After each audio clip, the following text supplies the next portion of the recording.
السلام علیکم۔ Daily golf Urdu میں خوش آمدید۔ UAE، پاکستان اور دنیا بھر کے ممالک کی تازہ ترین خبروں کے لیے ہمارے چینل کو سبسکرائب کریں۔ متحدہ عرب امارات میں کرونا وائرس کے نئے کیسز کا اعلان۔ متحدہ عرب امارات میں 10 اکتوبر بروز ہفتہ کرونا وائرس کے 1070 نئے کیسز ریکارڈ، جبکہ امارات کی وزارت صحت کی جانب سے جاری اعداد و شمار کے مطابق متاثرین کی مجموعی تعداد 1,05,074 تک جا پہنچی ہے۔ پچھلے 24 گھنٹوں میں 1,129 صحت یابیوں کے بعد صحت یابیوں کی کل تعداد 96,032 ہو گئی ہے۔ آج کرونا سے مزید ایک ہلاکت کے بعد ہلاکتوں کی کل تعداد 443 ہو گئی ہے۔ شارجہ میں نوجوانوں کو نفسیاتی امراض کی ادویات دینے والا معالج گرفتار۔ شارجہ پولیس کے مطابق ایک نفسیاتی کلینک میں 20 سے 30 سال کے نوجوان لڑکے لڑکیوں کو نشہ آور ادویات دے کر ان کی ذہنی صحت کو مزید خراب کیا جا رہا تھا، جس کی شکایت موصول ہونے پر شارجہ پولیس کے ڈپارٹمنٹ آف نارکوٹکس کنٹرول نے تحقیقات شروع کی اور پھر معالج کو قصوروار ثابت ہونے پر گرفتار کر لیا گیا ہے۔ نارکوٹکس ڈپارٹمنٹ نے معالج کو رنگے ہاتھوں پکڑنے کے لیے ایک نوجوان کو مریض کے روپ میں کلینک بھیجا، جس پر ڈاکٹر نے اسے ایسی ادویات لکھ کر دیں جو نوجوانوں کو نہیں دی جا سکتی، بلکہ بڑی عمر کے افراد کے لیے ہوتی ہیں اور ان میں نشے کی مقدار بھی زیادہ ہوتی ہے۔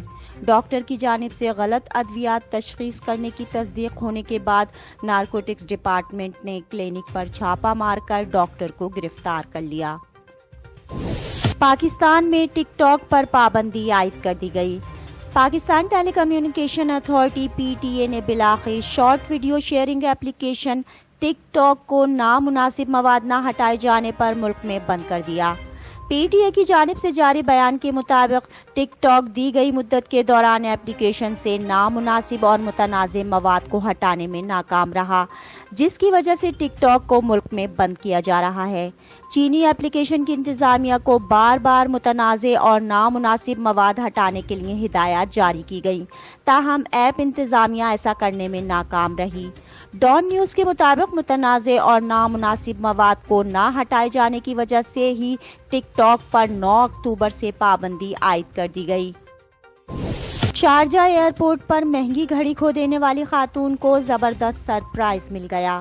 ایئرپورٹ پولیس اسٹیشن کے ڈائریکٹر لیفٹیننٹ کرنل مطہر سلطان کا کہنا ہے کہ رواں سال فروری میں ایک شخص نے اطلاع دی کہ اس کی اہلیہ ملک سے باہر جاتے ہوئے ایئرپورٹ کے سیکیورٹی پوائنٹ پر قیمتی گھڑی کھو بیٹھی ہے۔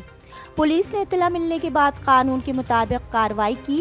چونکہ سیکیورٹی پوائنٹ سے بڑی تعداد میں مسافر گزر چکے تھے، لہٰذا پولیس نے خاصی مشکلات کے بعد ایک ایشیائی شخص کی نشاندہی کی جو اسی پرواز میں سوار تھا۔ اس شخص کو خاتون کی گھڑی چوری کرتے اور اسے اپنے سامان میں چھپاتے بھی دیکھا گیا۔ چوری کے واقعے کے 8 ماہ بعد اسے واپسی لینڈنگ پر گرفتار کیا گیا۔ ملزم نے پوچھ گچھ کے دوران گھڑی چوری کرنے کا اعتراف کر لیا۔ شارجہ میں پرائیویٹ اسکولز کے ٹیچرز اور اسٹاف کی تنخواہیں زبردستی گھٹانے کا انکشاف۔ شارجہ میں پرائیویٹ اسکولز کی انتظامیہ کو خبردار کیا گیا ہے کہ اگر انہوں نے اپنے اسٹاف یا ٹیچرز میں سے کسی کی تنخواہ گھٹانے کی کوشش کی اور اس مقصد کے لیے ان سے کم تنخواہ والے نئے کانٹریکٹ پر دستخط کروائے تو ایسے تعلیمی اداروں کے خلاف سخت ایکشن لیا جائے گا۔ Sharjah private education authority SPEA کی جانب سے کہا گیا ہے کہ کرونا کی وبا کی آڑ میں کسی اسکول کو یہ اجازت نہیں دی جائے گی کہ وہ اپنے ملازمین کی تنخواہوں میں کمی کر دے۔ جن اسکولز میں اسٹاف کو کم تنخواہوں کے نئے کانٹریکٹ دینے کی کوشش کی گئی، ان پر جرمانے اور مختلف سزائیں لاگو ہوں گی۔ اس لیے تمام اسکولوں کو تاکید کی جاتی ہے کہ وہ قواعد و ضوابط کے مطابق اپنے ملازمین کے حقوق کو یقینی بنائیں تاکہ کسی بھی تادیبی کارروائی سے محفوظ رہ سکیں۔ متحدہ عرب امارات کی ایک اور شاندار سڑک تعمیر ہو گئی۔ شارجہ سے کلبہ تک کا فاصلہ سمٹ گیا۔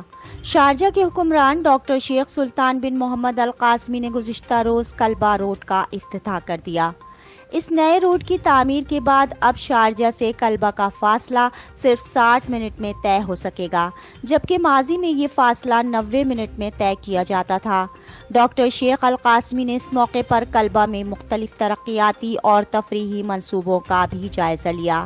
شارجہ سے کلبہ روڈ کی تعمیر پر 1 ارب درہم کی لاگت آئی ہے۔ 26 کلومیٹر کا یہ روڈ وادی الہیلو سے شروع ہو کر کلبہ کے علاقے فلیگ اسکوائر تک جاتا ہے۔